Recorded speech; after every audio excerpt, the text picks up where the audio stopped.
Direktor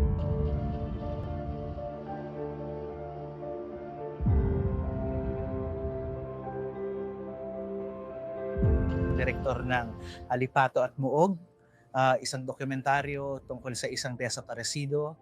Kasama ko nanay ko. Introduce yourself. Ako po si Edita Burgos. Nanay po ako ni Jonas Burgos na nawawala na ng matagal. At ako yung kapatid ni Jonas Burgos. Mas bata akong kapatid. So ang pelikula namin ay pinamagatang Alipato at Muog. Ang ibig sabihin ng Alipato ay flying embers. Ito yung lumilipad na maliliit na baga sa langit, pataas. At ang Muog, ang ibig sabihin ng Muog ay fortress sa Ingles. Ano?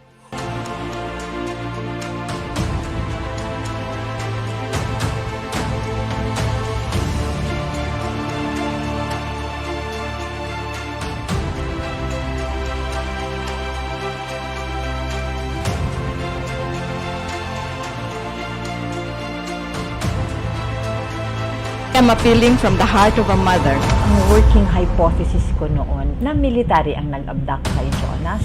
Pero ang malaking tanong, bakit?